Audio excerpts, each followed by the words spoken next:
Okay, everybody, let's talk a little bit about the Electoral College. And this is actually going to be kind of brief because actually a very concise thing that we need to know, but a lot of people don't understand it. And in November of 2020, we saw this function of government be beaten down to death in the media. So the Electoral College is basically not a place; it's a process. The people that established the Constitution wanted to have a compromise between the election of the president by vote of Congress and election of the president by vote of what they called qualified citizens. The process is simple. It consists of the selection of electors, the meaning of the electors where they vote for president and vice president, and the county and electoral college votes by Congress. In turn, the founders wanted wise and educated man to be able to choose the president. So you could see, we as a population kind of elect the president indirectly. The Electoral College consists of 538 electors, and it's simple. You need 270 of those electors to win. So roughly a little bit over half, but with that 538 being an even number, one of the problems is we can have a tie. 269 to 269 is possible, right? But it's very unlikely. A majority of 270 is needed to elect the president, and under the 23rd Amendment of the Constitution, the District of Columbia gets 3 electors. Usually the way electors are determined is the number of senators in the state plus the number of House of Representatives. So here in California, we have 53 members of the House of Representatives and 2 senators, so we have 55 Electoral College votes. So Article 2, Section 1 of the Constitution sets this up. Each state shall appoint in such a manner as the legislature thereof may direct a number of electors which is equal to the whole number of senators and representatives to which the state may be entitled. So California, 53 House of Representative members, 2 senators. Okay, so simple as that. So 55 Electoral College votes.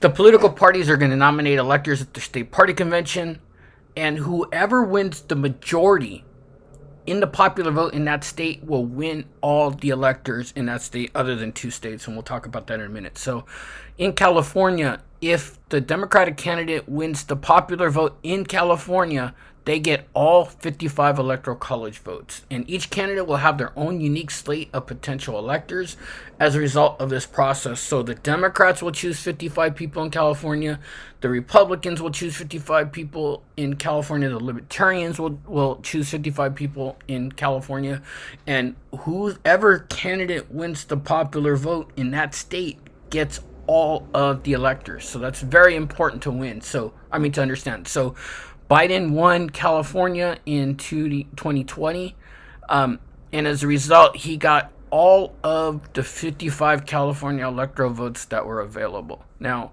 if Trump would have won, he would have gotten all 55 Republicans, but since Biden won the popular vote, he receives all 55 of the Electoral College votes, and those Democrats that were pledged electors will go to the Electoral College and vote for Biden. On election day, each people go out and vote. The winning candidate in each state, except in Nebraska and Maine, and we'll talk about the differences in that. Nebraska and Maine has proportional distribution of electors, and they're done a little bit differently. In Nebraska and Maine, the state winner receives 2 electors, and the winner of each congressional district receives 1 elector. So simple as this: Nebraska has 5 Electoral College votes available. So whoever wins the popular vote in the whole state wins 2 Electoral College votes. Nebraska is also cut up into 3 congressional districts. So whoever wins the popular vote in those congressional districts will win 1 Electoral College vote. So we'll call it District 1, 2, and 3 just to make it easy. So say, for instance, Biden won District 1 and the popular vote in Nebraska, so he would have received 3. Trump, we'll say, for instance, he won 2 congressional districts, then he would have won 2. So I think in 2020, it was Trump won the popular vote in Nebraska, therefore he was entitled to 2, and he won 2 out of the 3 congressional districts, so he won an additional 2 out of the out of the 3 that were available. So in total, he won 4 electoral college votes, while Biden won 1 district and he received 1. I get this the simplest way to explain it and the simplest way to understand it. Now, when we have these electors and these electors are sent to the electoral college to vote, the electoral college is usually held in December, after the November elections. There's no place in the Constitution that says that an elector can go outside of who they pledge to vote for. Electors to vote according to the result of the popular votes in their state. They don't necessarily have to follow that. In some states, it might be a crime. In some states, there might not be punishment at all. Some states, however, require electors to cast their votes according to popular vote. So we have 2 categories now. We have electors that are bound by state law, and then we have those are bound by pledges to political parties. So in a sense, you can have something called faithless electors, which we'll talk about in a minute. It is really, really rare for electors to disregard the popular vote. Usually about 99% of the time, electors have voted as pledged. It's rare that a person will go outside what their party wants. 1, these parties are going to choose people that they can trust to be electors. And 2, there's a lot of party discipline. And we'll revisit that term when we talk about elections and Congress. Party discipline is really applicable, where you kind of have that peer pressure to follow what the party wants you to do. And usually these electors are people who are going to have leadership positions in the party, whether they've been former governors or maybe organizers or activists within the party. So they're going to be loyal to begin with. So it's really, really rare that an elector pledges outside of what the popular vote went. So here are states that have the legal requirements. So Alabama, Alaska, California is one. So here in California, the electors are required to vote according to the way the popular vote went. And as you can see, some of it might be civil law. Some of it, there are actually criminal laws as well.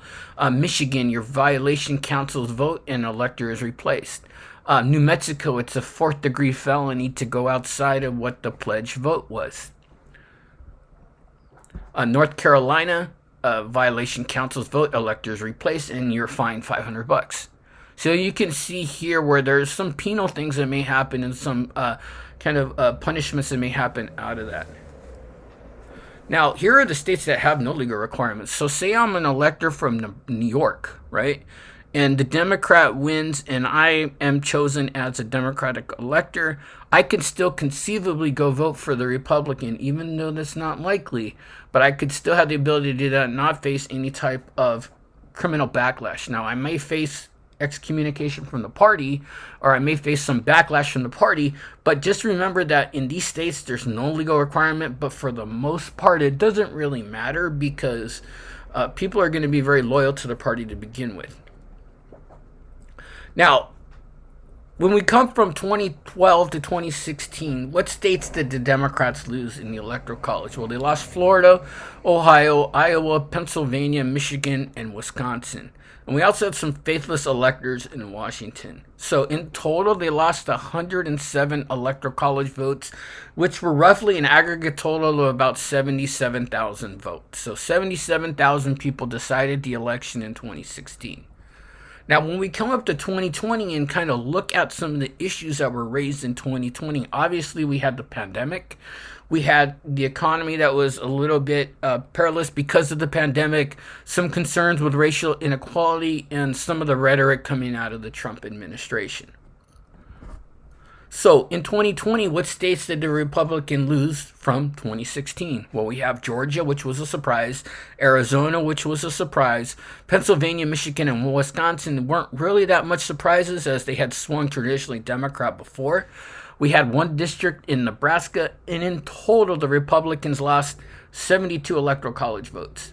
The Democrats gained about 278,000 votes among these swing states that we just talked about. So this, in a sense, are the states that swung the election in 2020. We have some interesting things that you can look at, some links and some things that you can essentially break down. And I encourage you to click on these links. I'm not sure if they're still behind paywalls, but last time I checked, they weren't. You can go in and look at the county, and if we were meeting as a class, we would go in and do an exercise looking at these, but it's kind of hard to do it, just on these async sections. So when you get a chance, click on the link of 2020 and go into the area that you live in, and you can actually see how that district that you lived in or that precinct that you lived in voted. So I have 2020 and 2016 both up there, so go ahead and take a look. Now, we also have the popular vote, right? And we do not elect the president based off the popular vote, and there's been some talk about, going that way. In 2016, Clinton won the popular vote by about a little under 3 million. And participation rate was about 61% of our voting population, which, sounds good, but it's really not. That also means 39% of the voting population didn't vote. And if we even want to break it down further, you could conceivably, I don't know if there's a way to quantify this number, is the number of people that are over 18, U.S. citizens, and eligible to vote. Because remember, in some states, they can take away your eligibility to vote for some violation of crimes or stuff like that. So I think that's a hard number to quantify. So 61% of registered voters voted, and that doesn't include people that are eligible to vote. So that's a very eye-opening statistic as well. In 2020, we saw a gain in about 20 million voters, 68% of the voting population. Biden received roughly 81 million votes, which was 15 more than Hillary did, and Trump saw a gain of 11 million votes from his 2016 total. If we look at some historical pictures of the Electoral College, you could see this is a rear end kicking. This is probably the farthest election that has been decided in the past 30 to 40 years. Ronald Reagan beat Walter Mondale. Walter Mondale just recently passed away by like almost 20 million votes, and drummed them by about 512 Electoral College votes. So that's pretty much a rout, as we call it in sports. This is 1992. Ross Perot, who ran as an independent candidate, received 19 million votes, which is astounding for a third-party candidate. He had a real big influence on this election. And some people say that if those 19 million people would have voted for Bush, he would have been president for a second term. But Clinton won 370 Electoral College votes with 44 million popular votes. This is 2000. This is the closest election in history. And it creates a lot of what ifs. Again, we have a third-party candidate receiving 2 million, almost 3 million votes in Ralph Nader. Again, some people believe that if the people that voted for Ralph Nader would have voted for Gore, that might have pushed him over the top. Gore won the popular vote, but lost the Electoral College votes by 5 votes, right? 4 to 5 votes. So 4 would have been a tie, or that was impossible. If it was 4 votes, he would have been the president. All you need is 270. But this is the closest election in history. This is 2008. We saw Obama beat John McCain by about 10 million votes, roughly. And you can see the changing of the Electoral College map to be kind of more reflective of what we see today. Here's 2012. Barack did lose some votes to Mitt Romney, and he only won by about 5 million votes. There's 2016, which we just talked about. Trump won 304 to 227, but lost the popular vote by about 3 million votes. And this is 2020. Biden beat Trump by about 7 million votes. And you can see Nebraska here. He won 1 Electoral College vote.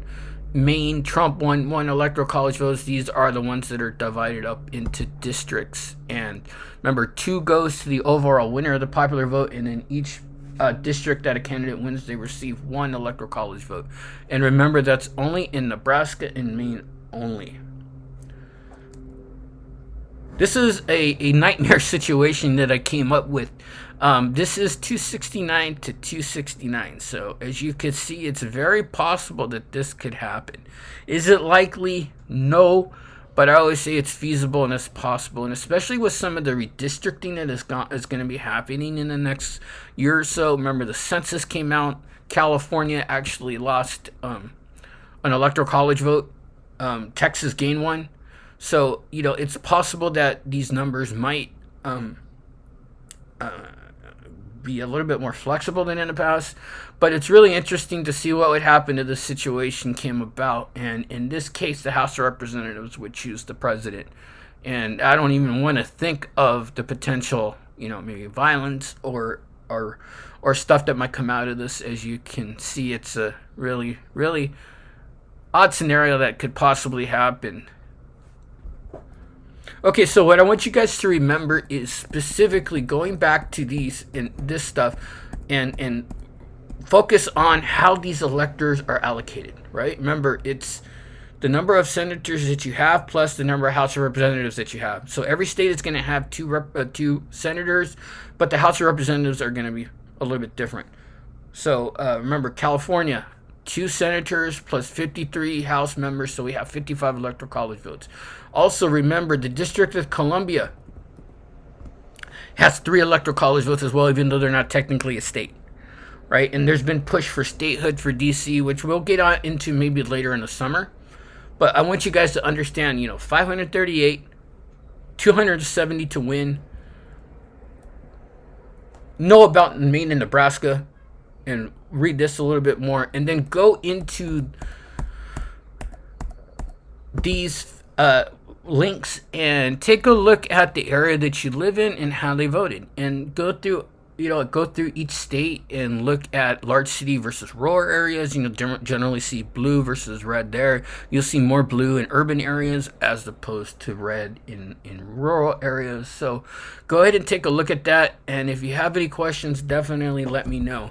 Also, there is a video attached to this module called The Endless Election. It talks about the 2000 presidential election and how it happened in real time.